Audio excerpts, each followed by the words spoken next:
திமுகவை மிரட்டுவதற்காகவே மது ஒழிப்பு மாநாடு நடத்துகிறார் என்றும், மது ஒழிப்பு மாநாட்டை மிரட்டும் யுக்தியாகவே அவர் பயன்படுத்துவதாகவும் மத்திய அமைச்சர் எல். முருகன் காட்டமாக விமர்சித்துள்ளார்.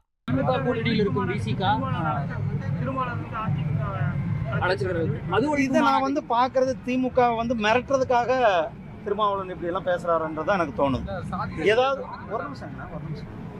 ஏதாவது அவருடைய திமுகவில் அவர் ஏதாவது டிமாண்ட் வச்சிருக்கலாம், அல்லது அந்த டிமாண்டு அவரை ஏற்றுக்கொள்ளாமல் இருந்திருக்கலாம்.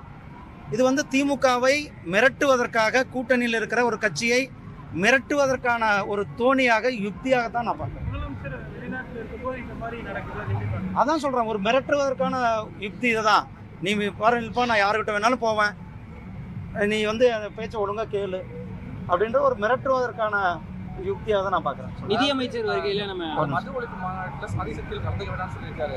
மதுவுக்கும் சாதிக்கு என்ன சம்பந்தம் சொல்லி இப்போ விமர்சனங்கள் வந்துட்டு மது ஒழிப்பு மாநாட்டில் சாதி சக்தியில் கலந்துக்க வேண்டாம் அப்படின்னு சொல்லிட்டு விமர்சனம் உண்டாக்குது. மதுவுக்கும் சாதிக்கு என்ன சம்பந்தம் இருக்கு அப்படி இல்லை? மறுபடியும் எனக்கு புரியலண்ணா. மது ஒழிப்பு மாநாட்டில் சாதி சக்திகள் கலந்துக்க வேண்டாம், கலந்து கொள்ள கூடாதுன்னு சொல்றாரா? யார் சொல்றாரு? அவரே ஒரு ஜாதி சக்தி தானேண்ணா. நான் பலமுறை சொல்லியிருக்கேன். அவர் திருமாவளவன் தமிழ் மக்களுக்கான தலைவர் கிடையாது. அவர் ஒட்டுமொத்த பட்டியலின மக்களுக்கான தலைவரும் கிடையாது. அவர் ஒரு சமுதாயத்தினுடைய தலைவர், அவ்வளவுதான். அதனால ஜாதியை பத்தி பேசுறதுக்கு அவரு சுய பரிசோதனை செய்து கொள்ள வேண்டும். செய்திகளை உள்ளது உள்ளபடி தெரிந்து கொள்ள ரெஃப்ளெக்ட் நியூஸை சப்ஸ்கிரைப் பண்ணுங்க.